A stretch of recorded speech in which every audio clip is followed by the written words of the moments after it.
I talked a long time about the tokenization of the world, so I kind of got the whole concept.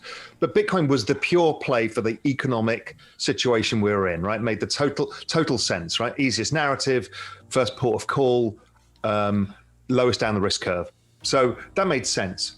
But as the rally started broadening out, we know that over time people move further out the risk curve. The next one out the risk curve is Ethereum, and then you can go all the way out to some brand new protocol that nobody knows whether it's going to work or not. Or Coinbase just listed a coin called Shiba, so yeah, exactly. So it could be Shiba, right? So people go out the risk curve, and that's normal, right? It happens in all financial markets. So I figured that was going to happen because that's how people do things. And at the same time, I'd started looking at the chart of Ethereum and thought, this is a really great chart. So I started writing about it, and particularly the ETH Bitcoin cross. So I started writing about it a bit, and hilarious. I mean, I write about it in Global Macro Investor, and they're all kind of institutional guys, hedge fund guys. They're all like, oh, that's fascinating. I put it on Twitter. Everyone's like, how dare you? You're cheating on us. I'm like, what? And then I started getting called a shit coiner and a spammer. And I'm like, wow, if somebody tells me not to do something, I'm absolutely going to go and do it. So I started doing the homework on it. And the argument was that John Pfeffer's article about why all coins go to zero except Bitcoin, I just thought, well, this is bullshit. So I went and disproved it and wrote an article about it. And he built this model around some sort of quantity theory of money model, and it's like it's never worked in the real world, so why is it going to work in crypto? And why suddenly do you say in that whole article, which is a great piece to be honest, but one of the things was, well, obviously Bitcoin has network effects, but nothing else does, and therefore these utility tokens go to zero. I'm like, let me check on that. So I just plotted them out. In fact, to be true, Remy plotted them out because he's better at Excel spreadsheets than I am, and he plotted them out. And guess what? You put on the number of wallets and the price, and lo and behold, there's a nice regression. They're basically to do with network effects. And then I looked at Bitcoin and ETH, and they looked identical, except ETH was earlier. Then I started putting the price of ETH at 5 million wallets and Bitcoin at 5 million wallets. It was exactly the same price, and the price structure was the same. So then I started realizing, well, maybe stocks to flow is actually just an extension of Metcalfes Law, and all of this is network effects. So I started then trying to understand more about Metcalfes Law, how it affected the mobile phone industry, the internet, and then stuff like Amazon, Facebook, Google, and all of that. And so that was the huge breakthrough for me, was figuring out all of this, and that ETH was actually gaining faster adoption than Bitcoin. And we know it by the number of developers working on it, the number of applications working on it, and the number of wallet addresses, the rate of increase. So it's growing at about twice the speed of Bitcoin right now. So ETH's growing at about 100% a year, and Bitcoin's growing about 50% a year. The entire digital asset space growing about 113% a year, which is twice the speed that the internet grew at. So this is the fastest adoption of any technology in all recorded history. And ETH is the front runner right now. Now, it doesn't mean it always will be, but right now it's clearly winning network effects. And therefore, I think the network is undervalued.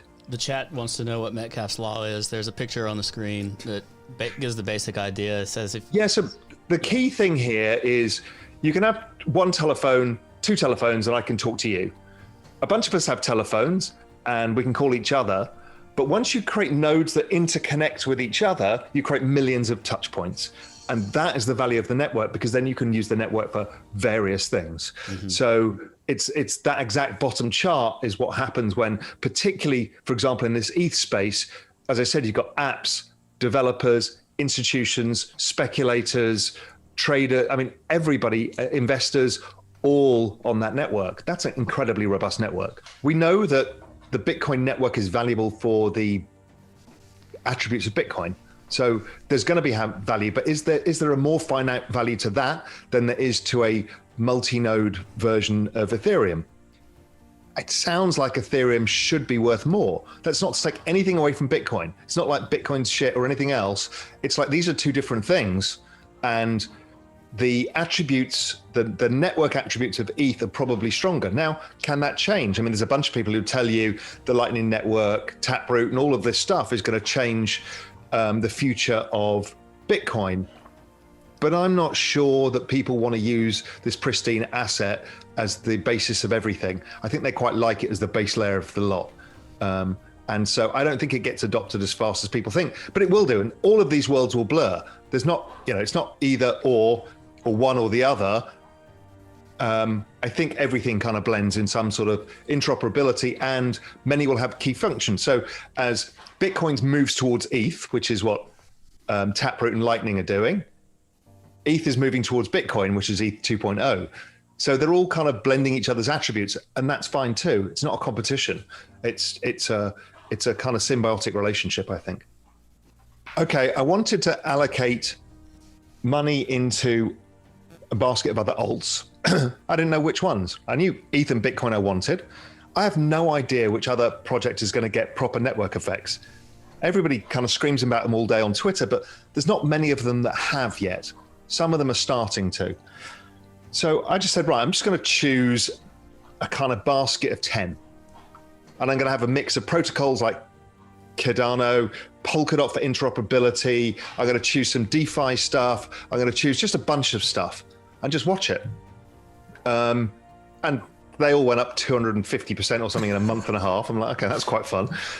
And then I was now fully invested. I had no cash left, and I got another slug of cash in. And so I thought, okay, what do I want to do here? So I added to my ETH because I thought, okay, this is the biggest bet I wanted. Switch more Bitcoin into ETH. And then I thought, okay, I want to get involved in some other stuff that I want to make some proper macro bets. And I also want to enjoy some of the fun. So the two enjoying the fun that I want to learn from, I bought Doge because I've got a thesis on it. And the reason being is I don't think people understand that it has a higher probability of network effects than people imagine, because you've got so many retail investors in it. All you need to do is create applications for it, and you've changed the entire game. So it's one half the war. So I thought, that's interesting. And everyone tells me I shouldn't do it, so I'm going to do it, which I told you before is a feature of how I think about things. Because generally when people become overly defensive, they've not thought it through. So that was my idea with that. And then I wanted to start placing bets in what I think is the future of it all, where the biggest applications are going to lie. And I'm actually not that interested in the protocols. I don't really care. Can't get excited. I'm not technical enough. So, people can argue all day about, who's going to win what war. I kind of like the interoperability. I'll buy a basket of that stuff, and that makes sense because that kind of connects everything. But really what I'm interested in is social tokens in the metaverse, because I think that's where the consumer meets crypto at scale. So I started buying baskets of stuff in that. There's less available tokens, they're much smaller, and most of them are outside of the kind of Twitter or Reddit noise. They're kind of stuff that's being built that's interesting, that we just haven't seen huge groups of people getting attracted to. So I started getting attracted to that stuff. So that's really where my focus, my kind of intellectual focus lies, is in all of that. We all get the ETH Bitcoin thing, and it's a bit boring now because we kind of get it. You put the trade on, and DeFi to me, I get it. I'm a finance guy, but I've never been a yield guy. I've never cared about yield. And in a market that, Bitcoin goes up 213% a year annualized, why do I care about 5% yield or 8% yield? It just, and assuming a risk that I don't know I've got. So DeFi, I get it. And of course it's going to scale, and of course it's going to be huge. But for me, it just kind of doesn't grab my attention really. But changing the world's business model massively gets my attention.